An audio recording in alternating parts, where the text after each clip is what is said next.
అందరికీ నమస్కారం. ఇవాళ మనతో పాటు ఐకాన్ ఆస్ట్రాలజర్ గట్టుబల్ సురేష్ బాబు గారు ఉన్నారు. గురువుగారితో మాట్లాడదాం. గురుగారు నమస్కారం. జై శ్రీమన్నారాయణ. గురుగారు, పెళ్ళి కాక చాలామంది ఇబ్బంది పడుతూ ఉంటారు. సర్టెన్ వయసు వచ్చినా కూడా పెళ్ళి కాదు, చాలా ఇబ్బంది పడుతూ ఉంటారు. అయితే గ్రహ దోషాల వల్ల చాలామందికి పెళ్ళి కాదు. మరి దోష నివారణకి, అలాగే కొంచెం పెళ్ళి త్వరగా అవడానికి ఏదన్నా మంచి పరిష్కార మార్గం ఉంటే తెలియజేయండి. తప్పకుండా. అయితే మనకి ఇప్పుడు ఏంటంటే చాలా వరకు చూస్తుంటే ఎట్లా ఉందంటే పెళ్ళిళ్ళు ఒక వయసు వచ్చినా కూడా అవ్వట్లేదు. ఇప్పుడు కాలక్రమేణా కూడా పెళ్లి చేసుకునేదానికి కొంతవరకు తగ్గిపోయినారు. ఇప్పుడు ఏం చేసుకుంటారు ఇంత వయసు వచ్చిన తర్వాత అని ఒక వైరాగ్యంలోకి వెళ్ళిపోతూ ఉన్నారు. దీనివల్ల ఏంటంటే కారణం మేజర్గా ఏంటంటే ఫైనాన్షియల్ సమస్య అంతా బాగున్నా, జాబ్ ఉన్నా, సెటిల్డ్ అయిపోయినా కూడా సంబంధాలు దొరకట్లేదు. ఒకటి ఎక్స్పెక్టేషన్స్, ఇవన్నీ కామన్గా ఆలోచిస్తాం. ఎక్స్పెక్టేషన్స్, ఫైనాన్షియల్ ప్రాబ్లము, లేకపోతే బ్యాక్గ్రౌండ్, ఇలా ఆలోచిస్తాం. ఇవన్నీ కాదు. మేజర్గా ఏంటంటే గ్రహరీత్యా దోషాలు ఉంటే కూడా పెళ్ళిళ్ళు అవ్వవు. వీటి కూడా మనము ఖచ్చితంగా గమనించుకోవాల్సిందంటే గ్రహరీత్యా దోషాలు. ఈ దోష నివారణ చేసుకుంటే ఖచ్చితంగా పెళ్ళి అవ్వకుండా ఉండదు. పుట్టిన తర్వాత ఒక అబ్బాయి పుట్టిన తర్వాత అమ్మాయి ఎక్కడో దగ్గర పుట్టే ఉంటుంది, అమ్మాయి పుట్టిన తర్వాత అబ్బాయి ఎక్కడో దగ్గర పుట్టి ఉంటారు. కాకపోతే ఏమైందంటే ఆ కాలానికి అనుగుణంగా ఈ పేరెంట్స్ ఆ పెళ్లి చేసుకోవాలి, మా అమ్మాయి పెళ్లి చేయాలి, మా అబ్బాయి పెళ్లి చేయాలనే ఆలోచన రాకపోవటం, వీళ్ళ ఎక్స్పెక్టేషన్స్ పెరిగిపోవటం వలన ఆ కాలం కాస్త అరిగిపోతుంది.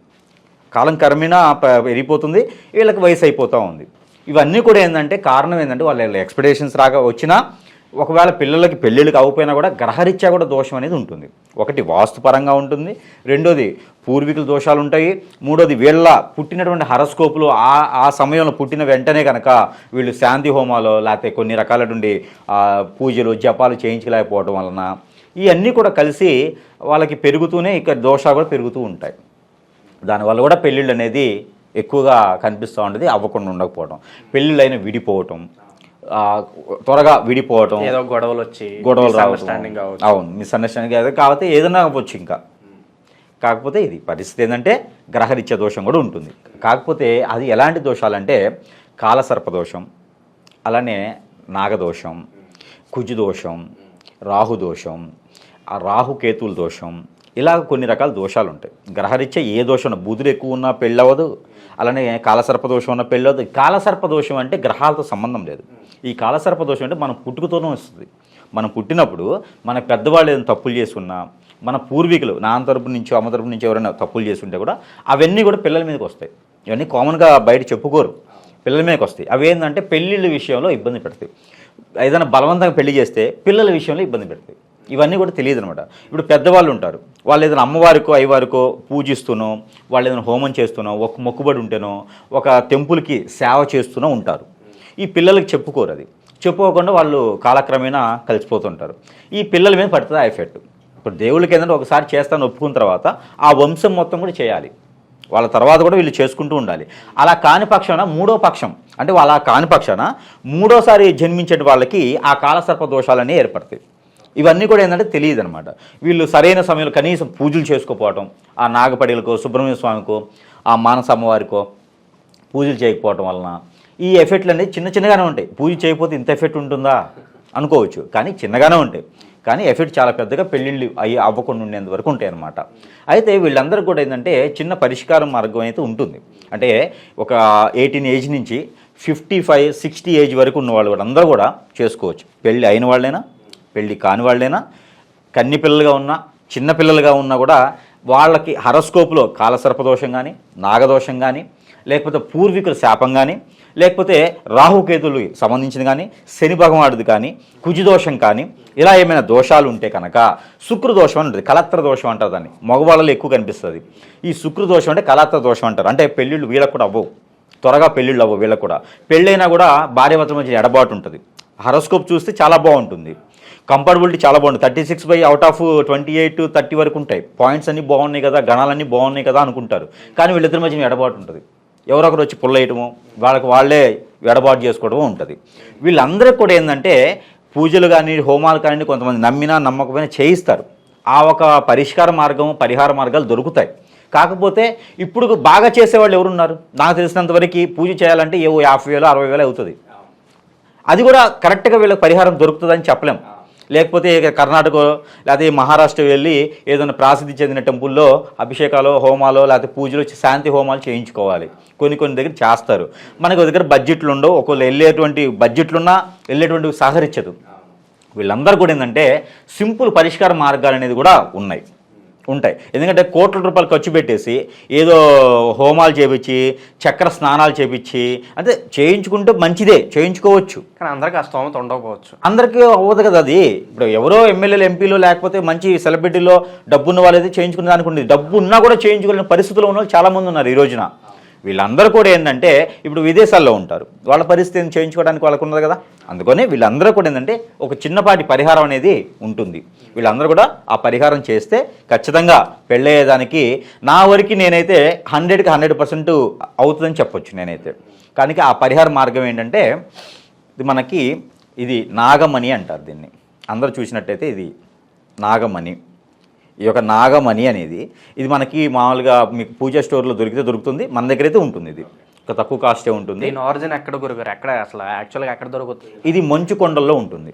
ఇప్పుడు ఆ ఆంజనేయ స్వామి మనకి అంజనా దేవుడు ఆంజనేయ స్వామి గారు ఏదైతే హనుమాన్ సంజీవిని తీసుకురావడానికి పర్వతానికి వెళ్తాడో అలాంటి ప్రదేశాల్లో ఇది దొరుకుతుంది నాగమణి.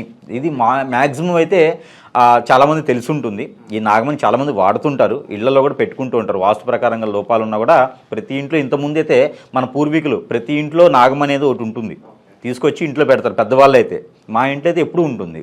ఎందుకంటే మాకు ఇలాంటి దోషాలు కానీ రాకుండా ఉండేందుకు పెద్దవాళ్ళు ముందుగానే తీసుకొచ్చి పెడతారన్నమాట. అయితే దీని పేరు నాగమణి అంటారు. ఇది కరెక్ట్ చూసినట్టు ఇలా ఉంటుంది.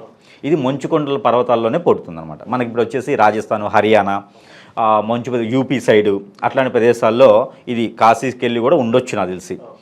బుద్ధగయ అటు సైడ్ ఉంటాయి ఇవి. మరి ఇదేంటి ఇంట్లో పెట్టుకుంటే సరిపోతుందా లేదన్నా ప్రత్యేకంగా దీంతో ఏమన్నా పర్ఫామ్ చేయాలా రిచువల్స్ ఏమో? అయితే ఈ నాగమణి అనేది ఏంటంటే ఆ దేవతతో సమానం అనమాట, మన గౌరీమాతతో సమానం నాగమణి. ఇంట్లో ఉంటే దాంపత్యుల మధ్యన ఎడబాటు ఉన్నా, ఏదైనా కీచులాడుకొని గొడవలు పడ్డా, మధ్యలో వేగరేతులు వచ్చి పుల్లలు వేసి ఇద్దరి మధ్య గొడవ పడ్డా, ఈ మధ్యన ఎఫ్ఐఆర్స్ అని ఉంటాయి. భర్తకి ఎఫ్ఐఆర్ ఉందని భార్య అనుమానం, భార్యకి ఎఫ్ఐఆర్ ఉందని భర్తకి అనుమానం, ఇలాంటివి ఉంటాయి కదా. వీళ్ళకు కూడా ఇవి పనికొస్తుంది, ఈ నాగమణి అనేది పనికొస్తుంది.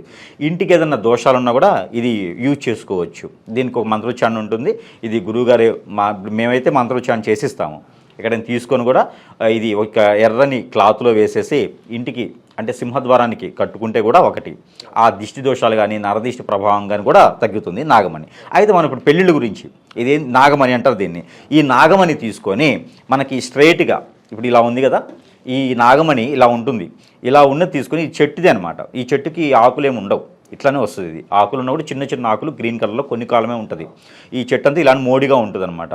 అయితే ఈ చెట్టు నాగమణి తీసుకొని ఈ నాగమణితో ఎవరికైతే ఇంట్లో ఉన్నటువంటి స్త్రీ కానీ పురుషులు కానీ కన్యపిల్లలు కానీ పెళ్ళైన వాళ్ళు కానీ వీళ్ళకి దోష నివారణ కోసం ఏదైతే మనం అనుకున్నామో కుజు దోషానికి, రాహుకేతువుకి, అలానే కాలసర్పదోషానికి, అలానే నాగదోషానికి, ఇంకా ఏమైనా పంచ దోషాలున్నా కూడా, బాలారిష్ట రోగాలున్నా కూడా ఇది పనిచేస్తుంది.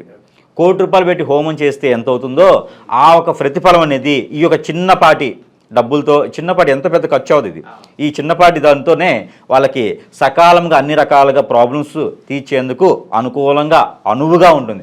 రెండో పెళ్లి చూసుకున్నా, రెండో పెళ్లికి ఎవరు ప్రయత్నం చేసినా, పిల్లల కోసం ప్రయత్నం చేస్తారనుకున్న పిల్లలు పుట్టరు, వాళ్ళు కూడా ఇది ప్రయత్నం చేయొచ్చు.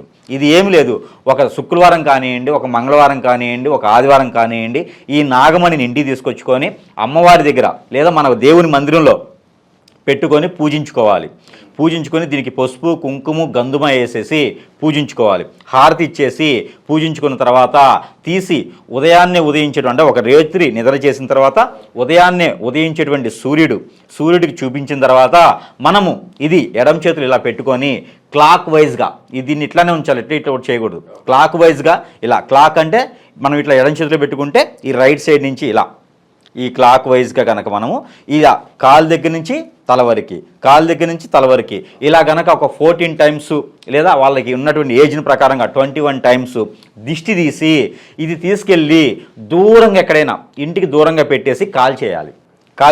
ఇట్లా కాలిపోద్ది, ఈజీ కాలిపోతుంది. ఇది కాల్చేయడం వలన వాళ్ళకి ఉన్నటువంటి అరష్టాలన్నీ కూడా, బాలరిష్ట రోగాలన్నీ, వాళ్ళకు ఉన్నటువంటి విఘ్నాలన్నీ తొలగిపోయేసి వ్యాపారంలో లాభము, నరదిష్టి ప్రభావము అన్నీ కూడా అంటే వ్యాపారం లాభం వస్తుంది, నరదిష్టి ప్రభావం తగ్గుతుంది.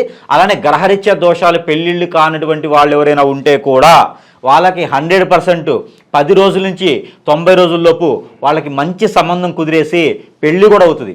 రాను పెళ్ళి అయిన తర్వాత 9 నెలల్లోనే 10 నెలల్లోనే పిల్లలను పుట్టేటువంటి అవకాశం కూడా వాళ్ళకు ఉంటుంది. ఏ పూజలు హోమాలు చేయించేటువంటి పరిస్థితులు లేకపోయినా సరే ఈ నాగమణి 100 హోమాలతో సమానం. పెళ్ళి త్వరగా అవడానికి ఈ నాగమణి గురించి మాట్లాడుకుంటున్నాం. ఓన్లీ పెళ్ళికి మాత్రమేనా, లేదంటే కొంతమంది ఆర్థిక సమస్యలు అలాగే ఆరోగ్య సమస్యలు కూడా ఫేస్ చేస్తారు, మరి అటువంటి సమస్యలకు కూడా ఇది ఉపయోగపడుతుందా? ఆర్థిక సమస్యలకైతే ఉపయోగపడుతుంది, ఆరోగ్య సమస్యలకైతే పెద్దగా ఉపయోగపడదు. బాలరిష రోగాలంటే 16 సంవత్సరాలలోపు పిల్లలకైతే ఉపయోగపడుతుంది.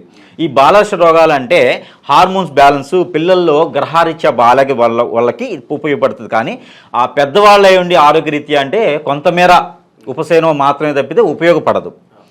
అరిష అంటే ఇది ఆర్థిక సమస్యలు అయితే బాగా తీరుస్తుంది. నరదిష్టి ప్రభావం, ఆర్థిక సమస్యలు, ఇలా మనం చెప్పుకున్నటువంటి కుజదోషము, రాహుకేతు దోషము, శుక్రదోషము, కలత్ర దోషాలు, శుక్రదోషాలు ఇలాంటివి ఏమైనా ఉంటే కూడా, విఘ్నాలు ఏమైనా ఉంటే, చేయాలనుకున్న పని కాలేకపోతే ఇది పనిచేస్తుంది.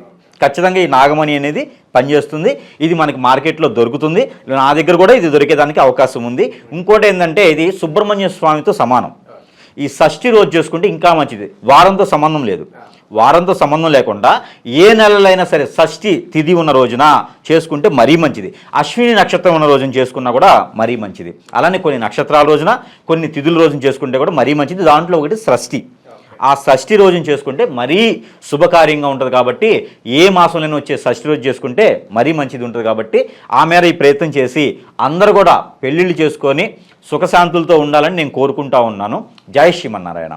పెళ్ళి కాని వారికి పెళ్ళి త్వరగా అవడానికి ఒక అద్భుత పరిష్కార మార్గం అయితే తెలియజేశారు గురుగారు. ధన్యవాదాలండి.